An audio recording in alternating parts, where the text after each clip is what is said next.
अभी नहीं, पहले इन लोगों को हराम की खाने की आदत पड़ने दो, उसके बाद।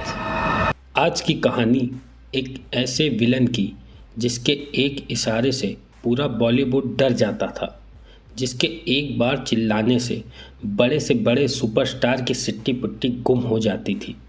अमिताभ से लेकर शाहरुख तक के बड़े सुपरस्टार के सामने हीरो से ज़्यादा विलेन को लोग पसंद करते थे। और ओमपुरी से इनका क्या संबंध था, ऐसे ही दिलचस्प बातों के लिए वीडियो में अंत तक जुड़े रहिए। आज की कहानी जाने माने दिग्गज अभिनेता अमरीश पुरी की, जिसे लोग मोगैम्बो के नाम से भी जानते थे। मोगैम्बो, खुश हुआ। बात उन दिनों की जब पंजाब के नवान जिले में लाला निहाल पुरी और वेद कौर के घर 22 जून 1932 को अमरीश पुरी का जन्म हुआ। बचपन में लोग इन्हें प्यार से अमरीश लाला कहकर पुकारा करते थे। अमरीश पुरी से बड़े इनके दो भाई चमन पुरी व मदन पुरी और एक बड़ी बहन चंद्रकांता थीं। इनके छोटे भाई हरीश पुरी थे। अमरीश पुरी ने 14 वर्ष की आयु में राष्ट्रीय स्वयंसेवक संघ को ज्वाइन कर लिया था, क्योंकि दो बड़े भाई मदन पुरी व चमन पुरी व चचेरे भाई KL सहगल, जो कि पहले से ही फिल्मों में थे, जिस कारण अमरीश पुरी के पिता को यह बिल्कुल भी पसंद नहीं था कि उनका एक और पुत्र फिल्मों में काम करे। बस इसी कारण अमरीश पुरी ने 14 वर्ष की आयु में राष्ट्रीय स्वयंसेवक संघ को ज्वाइन कर लिया। तारा की बिल्ली शाका की बोली बोलने लगी। अमरीश पुरी ने अपनी जीवनी में बताया है कि ऐसा करने से इनके आदर्श बहुत ऊंचे हो गए और इनकी विचारधारा बिल्कुल बदल गई, और इतना बदल गई कि ये फिल्मों में काम करने के विरुद्ध हो गए। वे संघ की गतिविधियों से ऐसे जुड़े कि सच्चे स्वयंसेवक संघी हो गए। सैनिकों की भांति शिविर आदि लगाकर प्रशिक्षण देने लगे। शाखाओं से जुड़े रहने के कारण वे संघ द्वारा राष्ट्र के लिए बलिदान देने के लिए तत्पर होते चले गए। ये एकदम सैनिक की तरह हो गए। लेकिन 30 जनवरी 1948 को महात्मा गांधी की हत्या के बाद इन्होंने अपने आप को संघ से अलग कर लिया। बस इस घटना के बाद इनकी सोच में बहुत बड़ा बदलाव आया। शुरुआती पढ़ाई पंजाब में पूरी करने के बाद ये अपने आगे की पढ़ाई करने शिमला के BM कॉलेज पहुँचे, जहाँ पर पढ़ाई के साथ साथ नाटकों में काम करने लगे।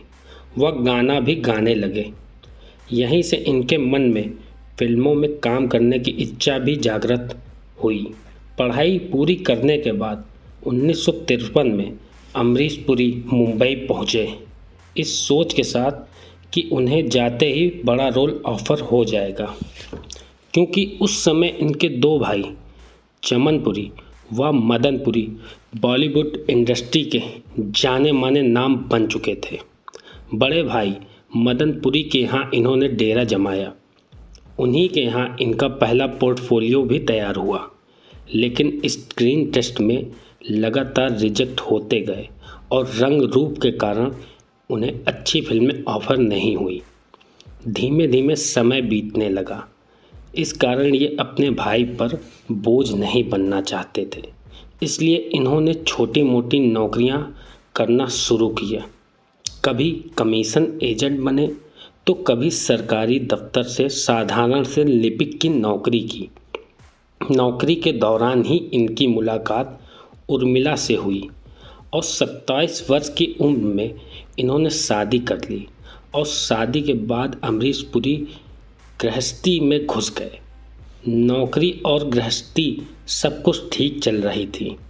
उसी दौरान अमरीश पुरी की मुलाकात इब्राहिम अल काजी से हुई, जो कि जाने माने थिएटर के कलाकार थे। उन्होंने अमरीश पुरी को थिएटर में काम करने को कहा। 1961 में जब थिएटर में शुरुआत की तो पहला नाटक अपने गुरु सत्यदेव दुबे के निर्देशन में अंधा युग किया। इस प्रकार पूरे एक दशक तक इन्होंने थिएटर में काम किया। इसके बाद इन्होंने 1970 में देवानंद अभिनीत फिल्म प्रेम पुजारी से अपने फिल्मी सफ़र की शुरुआत की। इसके बाद साल 1971 में रेशमा और शेरा में मुख्य खलनायक के रूप में काम किया।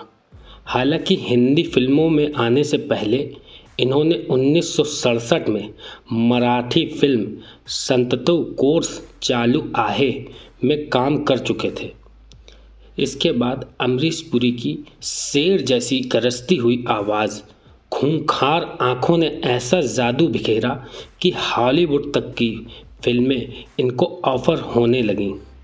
Hollywood film Indiana Jones and the Temple of Dooms में अमरीश पुरी ने अपने बेहतरीन अभिनय की खूब सुर्खियां बटोरी।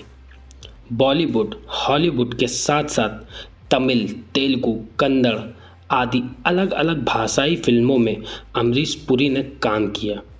फिल्म मिस्टर इंडिया में मोगैम्बो के किरदार में अमरीश पुरी को गब्बर सिंह के बराबर ला करके खड़ा कर दिया, जहां इनका डायलॉग मोगैम्बो खुश हुआ बहुत ही फेमस हुआ।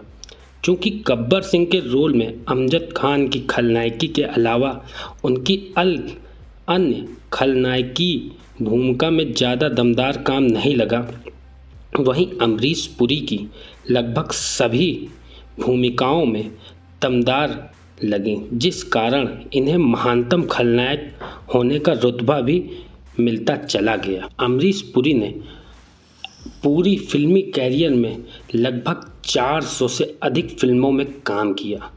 उन्हीं में से कुछ फिल्में मिस्टर इंडिया, करण अर्जुन, घायल, घातक, गदर, दामिनी, नायक, दिलवाले दुल्हनिया ले जाएंगे, फूल और कांटे, राम लखन, कोयला आदि फिल्मों में बेहतरीन अभिनय का परचम लहराया। इनकी आखिरी फिल्म कच्ची सड़क थी, जो कि 2006 में आई। 12 जनवरी 2005 को ये महान अभिनेता दुनिया को अलविदा कह गया। लेकिन आज भी जब अमरीश पुरी की आवाज़ और ठहाके गूंजते हैं तो ऐसा बिल्कुल भी नहीं लगता कि महान अभिनेता अब हमारे बीच नहीं हैं। बात करें इनके परिवार के बारे में तो इनका एक लड़का राजीव पुरी व लड़की नम्रता पुरी दोनों ने फिल्मी करियर से हटकर अपना करियर चुना। राजीव पुरी के 2 बच्चे हर्षवर्धन पुरी व सांची पुरी। वहीं हर्षवर्धन ने शुद्ध देसी रोमांस व इशक ज़ादे मूवी में बतौर असिस्टेंट काम किया। अंत में आपको ये भी बताते चले कि अमरीश पुरी और ओम पुरी का कोई संबंध नहीं है। हालांकि कई लोगों के बीच आज भी यह गलतफहमी है कि ये दोनों सगे भाई हैं। उम्मीद करते हैं आपको हमारा ये एपिसोड पसंद आया होगा और अमरीश पुरी के बारे में आज भी क्या सोचते हैं आप। हमारा कमेंट बॉक्स आपकी प्रतिक्रिया की प्रतीक्षा करेगा। ऐसे ही और एपिसोड को देखने के लिए हमारा चैनल द बॉलीवुड टाइम्स देखते रहिए और हाँ, लाइक और सब्सक्राइब करना ना भूलिएगा। धन्यवाद दोस्तों।